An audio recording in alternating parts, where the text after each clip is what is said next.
দুটি বিষয় আপনাদের কাছে উল্লেখ করব। তার আগে আমাদের মাননীয় প্রধানমন্ত্রীর যে গ্যারেন্টি তথা বিজেপির যে সংকল্পপত্র, সেখানে আমরা আজ থেকে সরকারি বাসে আমাদের বোন দিদি কন্যাদের ফ্রি বাস সার্ভিসেস ইতিমধ্যে চালু করেছি এবং সর্বত্র আমাদের নারী শক্তির শুভেচ্ছা এবং শুভাশিস আমাদের এই সরকারের উপরে বর্ষিত হচ্ছে। অন্নপূর্ণা যোজনা নিয়েও কিছু বিভ্রান্তি, কিছু মিথ্যা প্রচার গত 2-3 দিন ধরে যারা চালিয়েছিলেন, এখন তারা নিজেরাই বিভিন্ন জায়গায় ফর্ম ফিল আপ করার জন্য এগিয়ে এসেছেন এবং জনগণও সহযোগিতা করছে। আমরা এর আগে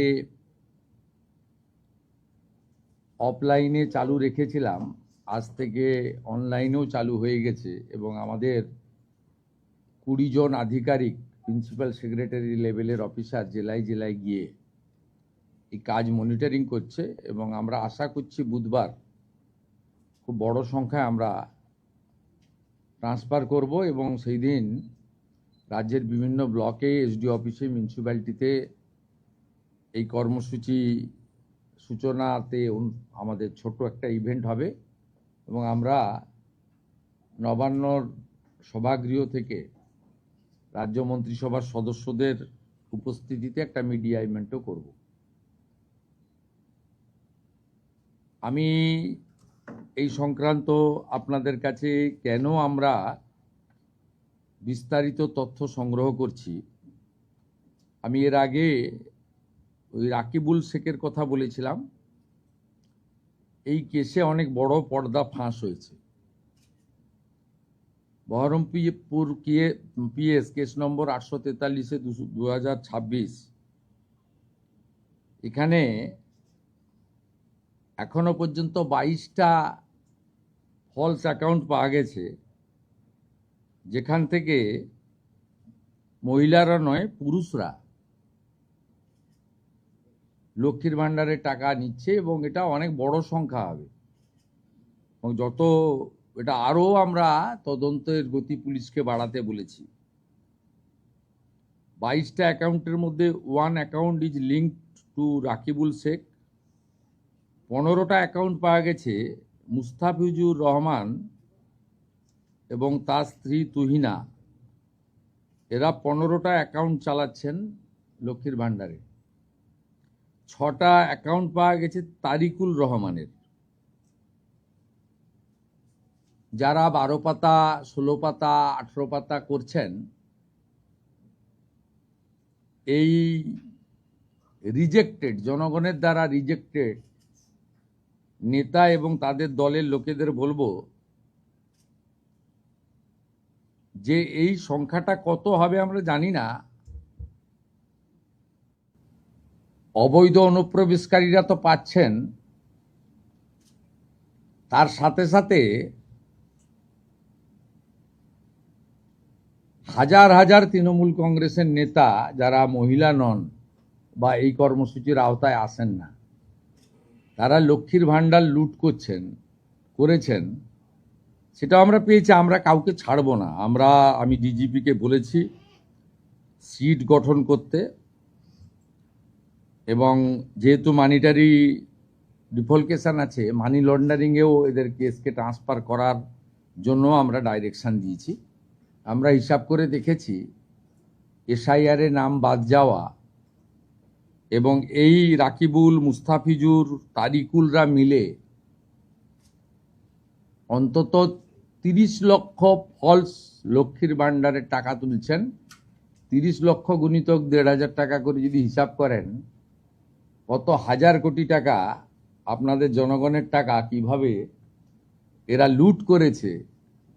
এই লুটেরাদের পার্টি, এটা তার প্রমাণ। আমরা এদেরকে একেবারে গ্রাসরুট থেকে ক্র্যাকডাউন করব আইনের মাধ্যমে। আমি এই প্রসঙ্গে পশ্চিমবাংলার সমস্ত জনগণকে, বিজেপি কর্মী সমর্থকদের অনুরোধ করব, কোথাও আইন হাতে তুলে নেওয়ার দরকার নেই। সরকারের উপরে ভরসা রাখুন। বহু জায়গায় এমএলএ, এমপি, কাউন্সিলর, চেয়ারম্যানদের অফিস থেকে সরকারি মাল উদ্ধার হচ্ছে, এগুলো পুলিশকে উদ্ধার করতে দিন। ভিডিওরা, ম্যাজিস্ট্রেটরা যাচ্ছেন, ভিডিওগ্রাফি করবেন। আপনাদের কোথাও কার্যত উঠে যাওয়া একটা পার্টি, ফলতা উপনির্বাচনে চতুর্থ হওয়া পার্টি, তাদের লোকেদেরকে কোনো রকমভাবে আইন হাতে তুলে নিয়ে বা বিক্ষোভ দেখিয়ে, সব বিক্ষোভেই কোথাও ডাইরেক্টলি পলিটিক্যাল পার্টি যুক্ত নয়, জনরোষে হচ্ছে, আমরা জানি এটা। আমরা এক্ষেত্রেও জনগণকে আমি মুখ্যমন্ত্রী হিসেবে অনুরোধ করব যে অভিযোগ দিন, আমরা ব্যবস্থা নেব, নিচ্ছি। আপনারা আইন হাতে তুলে নেবেন না, কোনো প্রয়োজন নেই এটা করার। যাতে এই ধরনের বিচ্ছিন্ন ঘটনা বা সস্তার প্রচার ওরা না পায়, এটা আপনাদের দেখতে হবে। এখানে আইনের শাসন প্রতিষ্ঠা হয়েছে, ভারতীয় ন্যায় সংহিতাতে পুরো বলা আছে কি করা যাবে, আমরা সেটা করব। এবং সবাই তো বদলে গেছেন, আপনারা দেখছেন, প্রশাসন, পুলিশ, এত সক্রিয়তা, আপনাদের মিডিয়াও অনেকটা বদলে গেছে। এই বদলটাই মানুষ চেয়েছিলেন, শুধু মুখের বদল, নামের বদল, দলের বদল নয়, ব্যবস্থার বদলও চেয়েছিলেন। অনেকটা হয়ে গেছে, কিন্তু এক মাসও হয়নি, 3টে সপ্তাহ পেরিয়ে চতুর্থ সপ্তাহে এত তাড়াতাড়ি এর থেকে বেশি কিছু করা সম্ভব বলে আমার মনে হয় না। আরেকটা, গত কয়েকদিন ধরেই মাঝে মাঝে ব্রেকিং নিউজ আপনারা দেখাচ্ছেন, সিআইডি অমুকের বাড়ি তমুকের বাড়ি। এটাতে বিজেপি বা সরকারের কোনো রোল নেই। আপনাদের বলছি, 9 মে মাননীয় স্পিকার পশ্চিমবঙ্গ বিধানসভা রথীন্দ্রনাথ বোসকে আঞ্চলিক দল তৃণমূল কংগ্রেসের সর্বভারতীয় সাধারণ সম্পাদক, তিনি একটি চিঠি লেখেন যে শোভনদেব চট্টোপাধ্যায়কে লিডার অফ অপোজিশন, এরা আইনও জানে না, ডেপুটি লিডার আইনে নেই, এলওপি আছে আর হুইপ আছে, তাকে লিখে দিয়েছেন অসীমা পাত্র, নয়না বন্দ্যোপাধ্যায় ডেপুটি লিডার, ফিরাদ হাকিম আর চিফ হুইপ। 9 মে। 18 মে স্পিকারের নির্দেশে principal secretary West Bengal legislative assembly,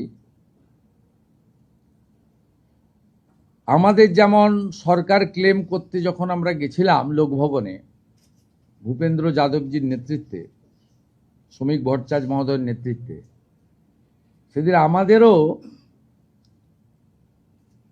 আমাদের যে কনভেনশন সেন্টারে মাননীয় অমিত শাহজি এবং মাননীয় মোহন মাঝির উপস্থিতিতে রেজুলেশন হয়েছিল, সেই মিনিটসও জমা দিতে হয়েছে।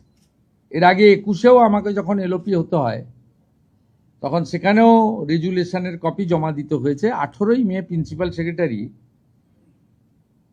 আঞ্চলিক দলের সর্বভারতীয় সাধারণ সম্পাদককে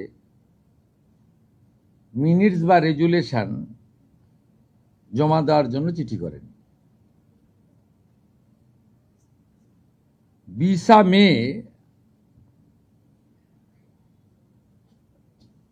তৃণমূল কংগ্রেসের সাধারণ সম্পাদক, তিনি একটা রেজুলেশনের কপি পাঠান 70 জনের এমএলএ সই করা। 27/5 2জন এমএলএ এই যে রেজুলেশনের কপি, এতে ব্লক লেটারে 10 জনের নাম লেখা আছে। ব্লক লেটারে তো হয় না।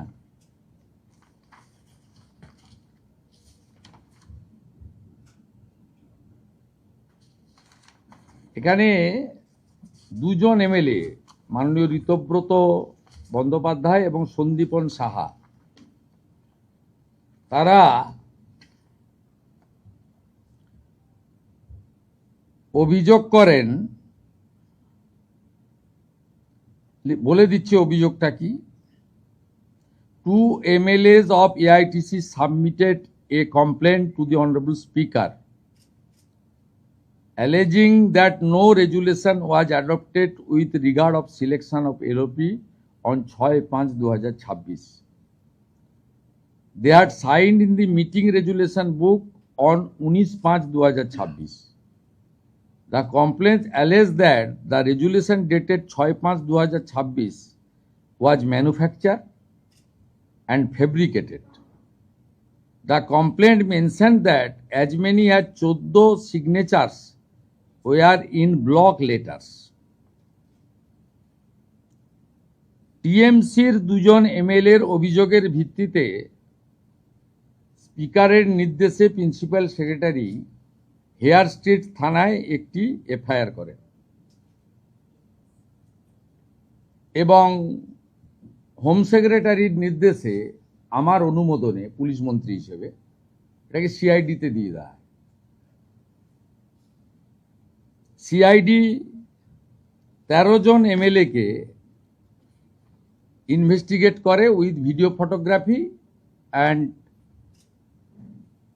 সিগনেচার ভেরিফিকেশন করার জন্য সরকারি লোককে সাথে নিয়ে বাহারুল ইসলাম এমএলএ ক্যানিং, চন্দ্রনাথ সিনহা এমএলএ বোলপুর, অরূপ রায় এমএলএ হাওড়া মধ্য, Tapas Maiti MLA Domjur, Nayana Banerjee MLA Chowringhee, Tapas Mondal MLA Raidighi, Subhashis Das MLA Maheshtala, Torab Hossain মণ্ডল এমএলএ কুমারগঞ্জ, দীনেন রয় এমএলএ খড়গপুর গ্রামীণ, Kunal Ghosh MLA Beleghata, Abdul Aziz MLA Lalgola, তসিফুর Rahman MLA Basirhat উত্তর, আব্দুল মতিন এমএলএ হাড়োয়া। এদের মধ্যে একজন এমএলএ এলাকায় না থাকার জন্য তার সঙ্গে মিট করতে পারেনি, সমর মুখার্জি রতুয়া। তিনি নেই, পরে তাকে সিআইডি কথাবার্তা বলবে ওনার টাইম মতো, উনি ফিল্ডে বা কোথাও কাজে গেছেন। এদের মধ্যে 3 জন এমএলএ বাহারুল ইসলাম, অরূপ রায় এবং সুভাষিস দাস, তারা ভিডিওগ্রাফি এবং সিআইডিকে বলে সই আমাদের নয়। এর মধ্যে বাহারুল ইসলাম ক্যানিং পূর্ব, তিনি বলেন he was present at his residence and ভাঙড়। উনি কলকাতাতেও আসেননি। এদের যে হেরে যাওয়ার পরে চুরির অভ্যাস কাটেনি, যে স্ট্যাম্প ভেটারান চোর এরা, এত প্রতিষ্ঠিত চোর, এটা তো দেখা যায় নিজের দলের এমএলএদের সই জাল করেন এবং 3 জন এমএলএ সেটা কনফেস করে সিআইডির সামনে, হ্যান্ডরাইটিং এক্সপার্ট এবং ভিডিওগ্রাফির সামনে। তারা কেন ফাঁসবেন? মালের দায়িত্ব আরোহীর, কেন ফাঁসবেন তারা বেচারীরা বলুন?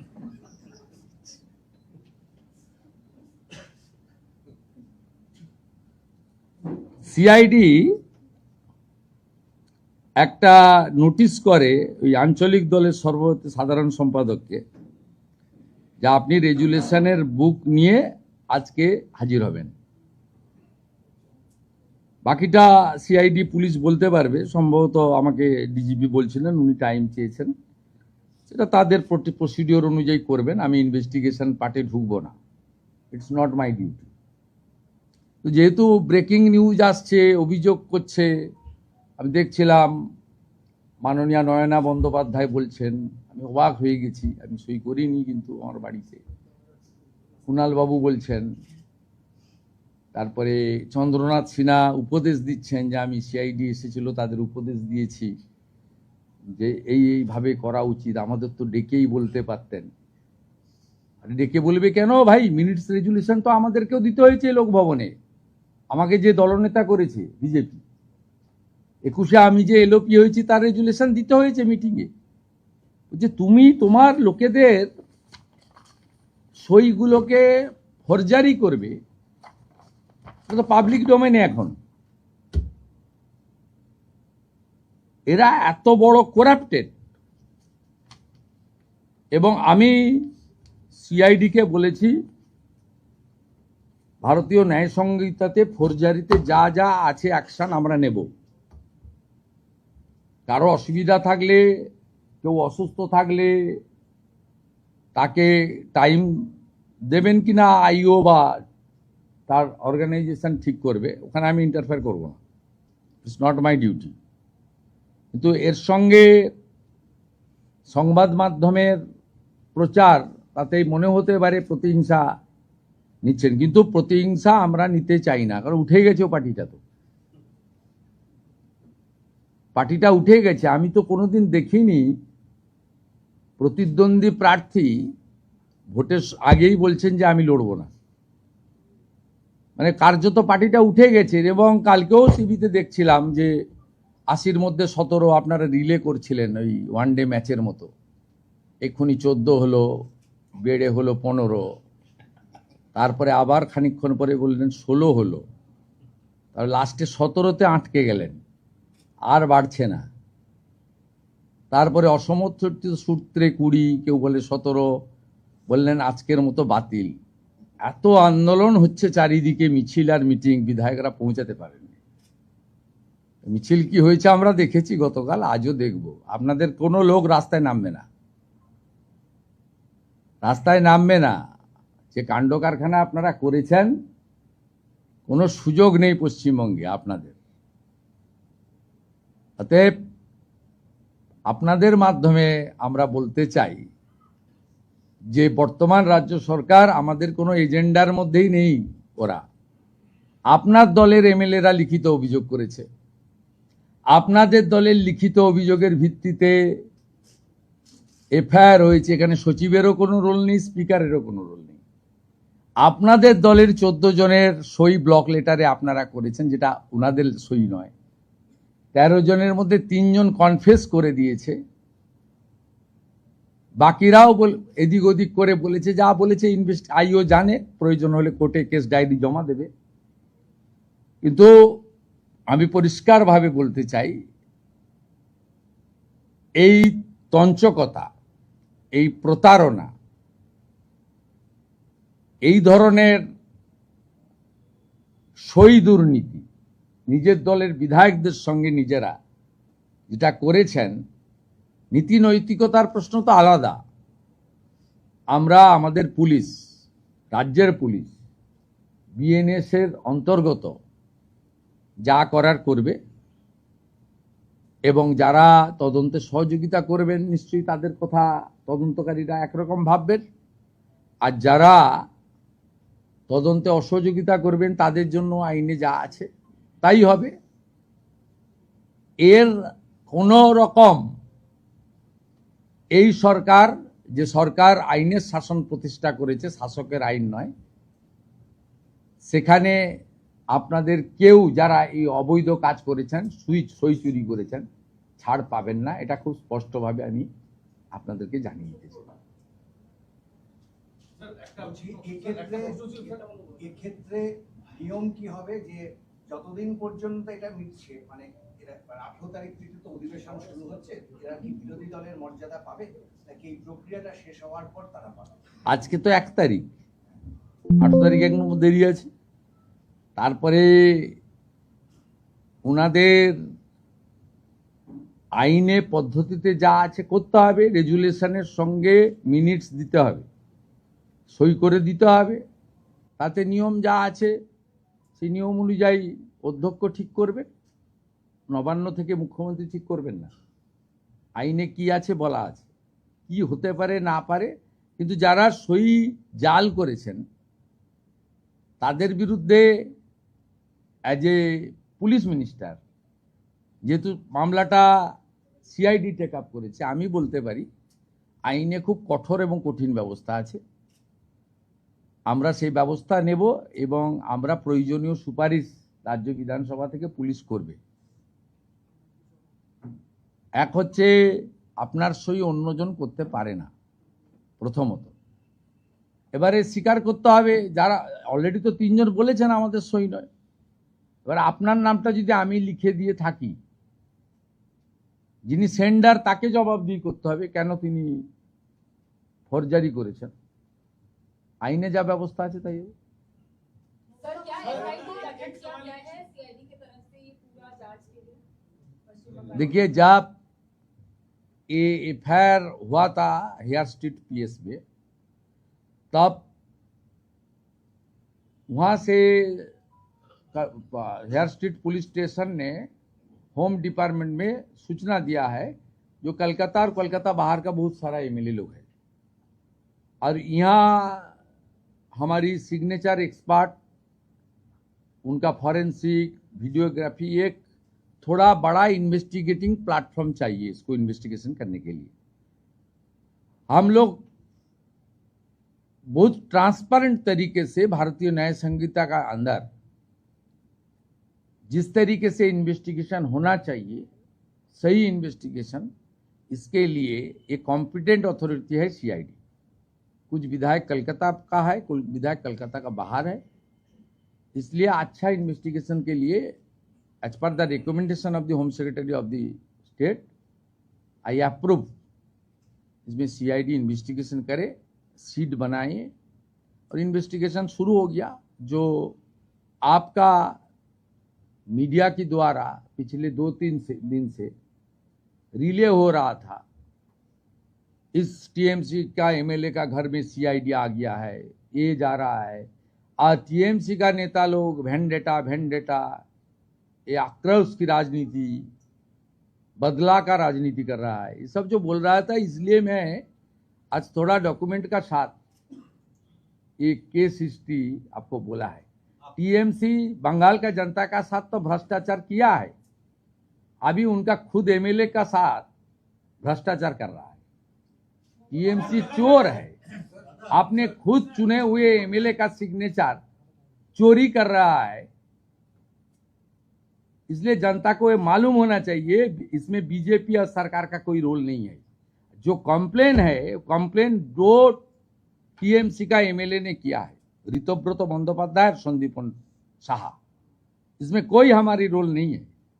लेकिन हम लोग इन्वेस्टिगेशन में प्राइमरी जो मिला है बहुत खतरनाक चिंता का बात है।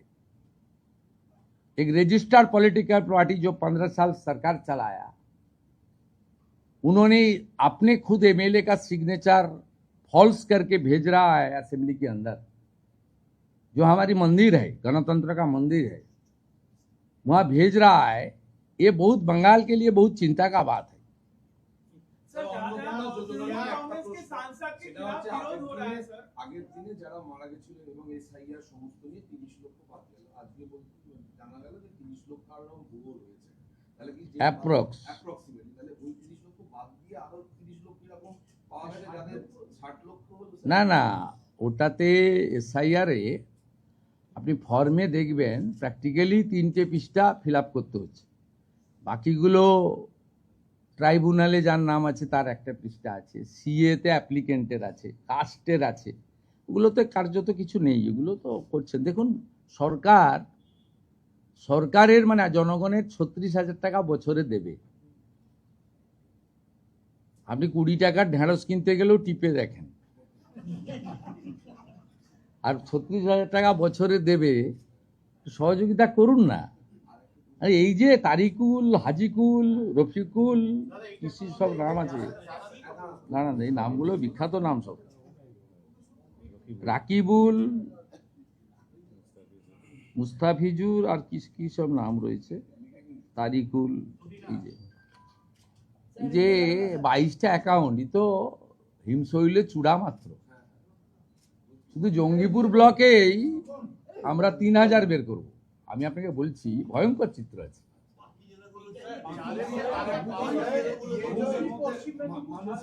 একটু আগে পশ্চিম মেদিনীপুরে একটা অ্যারেস্ট হয়েছে, দেখবেন আপনি, ফলস বার্ধক্য ভাতা, বিধবা ভাতা নিচ্ছিলেন। এরা যা করে গেছে ভয়ঙ্কর। আপনি যদি, আমরা পরিষ্কার বলেছি, পরিষ্কার দেখুন, উচিত প্রাপকরা প্রত্যেকে পাবেন, তাড়াহুড়া একদম করবেন না। আমরা বুধবার থেকেই ট্রান্সফার করতে শুরু করব এবং প্রতি 7 দিন অন্তর সংশ্লিষ্ট মন্ত্রী বা আমাদের সরকার আপনাদের ব্রিফ করে দেবে যে কত ভেরিফাইড হলো। এখনই তো ধরুন ডেলি 2 লক্ষের বেশি ভেরিফাইড হয়ে যাচ্ছে, মানে জমাটা আমি বলছি না, ভেরিফিকেশন আমরা করে নিচ্ছি, একদম জেনুইন লোকজনের লিস্টই এসে যাবে। কিন্তু যারা ভোটারে এসআইআরে যাদের নাম বাদ গেছে তাদের মধ্যে সিএ অ্যাপ্লিকেন্ট এবং অ্যাডজুডিকেটেড ট্রাইব্যুনালে যারা আপিল করেছেন তাদেরকে আমরা আপাতত কনসিডার করব যতক্ষণ না পর্যন্ত ট্রাইব্যুনাল বা সিএতে নিষ্পত্তি না হয়। যে ভোটারই নয় সে কি করে সামাজিক ভাতা পেতে পারে? টাকাটা তো আপনার, টাকাটা তো কোনো পার্টির ব্যক্তির নয়। আপনি করলেন মহিলাদের জন্য, তারিকুল রাকিবুলের জন্য তো নয়, চন্দ্রকোনার টিএমসি নেতা উত্তম সাউর জন্য তো নয়। এইখানেই আমাদের সরকারের নীতি এবং উদ্দেশ্য। তা তো ভাবো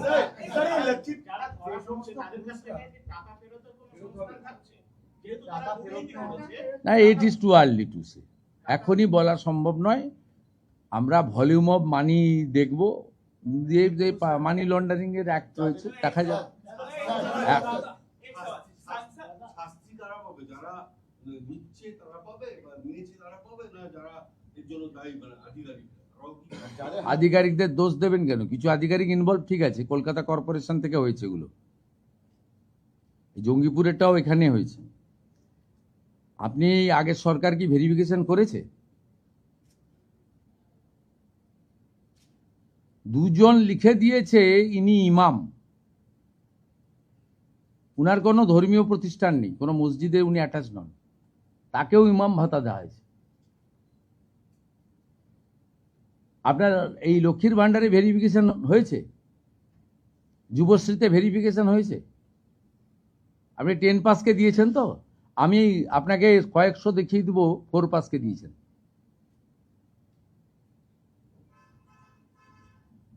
আজকে পশ্চিম মেদিনীপুরে অ্যারেস্ট হয়েছে একটা পুরুষ, সে বিধবা ভাতা পাচ্ছে।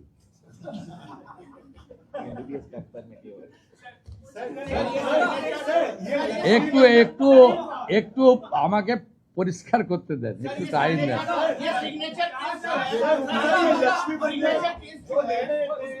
जो एमएलएस का स्पेसिफिक एलिगेशंस है उनमें से कोई ऐसे टीएमसी नेता या कोई फॉर्मर सीएम किसी का बात आया है कि इन्होंने किया है? वो मेरा पता नहीं है, investigating agency will speak, IO will speak. मैं ये जानकारी है जो होम मिनिस्टर आप लोग को दिया, इसलिए पिछले 3 दिन में आप लोग रिले कर रहा है, बोलपुर से सीआईडी, यहाँ से सीआईडी, और टीएमसी का लोग बड़ा बड़ा बानी दे रहा था, सैराचार वेंडेटा। ये अपने जाल में आपने खुद फंस गया ना, आपने फंस गया। आपने एमएलए लोग कंप्लेन किया, कंप्लेन बीजेपी नहीं किया, स्पीकर साहब नहीं किया, असेंबली का सचिव नहीं किया। आपने 2 एमएलए ऋतव्रत जी और संदीपन शाह, वो ठीक ही किया, नहीं ले बाद में तो वही भी फंसता था। उन्होंने बता दिया लिख के, ये 14 एमएलए ब्लॉक लेटर में नाम लिख के दिया है दूसरा कोई आदमी, वो दूसरा आदमी कौन है इसको पता करना चाहिए, इसलिए इन्वेस्टिगेशन। 3 तो ऑन रिकॉर्ड बता दिया, ये हम लोग का सिग्नेचर ही नहीं है। আমি সব বলে দিয়েছি, কমপ্লেনারকে যাদের সই ফলস বলে টিএমসির 2 জন এমএলএ কমপ্লেন করেছেন 14 জনের, সমর মুখার্জি ছাড়া 13 জনের সঙ্গে কথা বলেছে সিআইডি, এবং 13 জনের মধ্যে 3 জন কনফেস করেছেন যে সই আমার নয়। কি করেছে আপনারা কে? প্রাইমারি ইনভেস্টিগেশনে আছে? কি সইগুলো জমা করেছে এমএলএদের? আপনি খোঁজ নিন, সব চোরেদের পাঠশালা কালীঘাটের টালির চালা।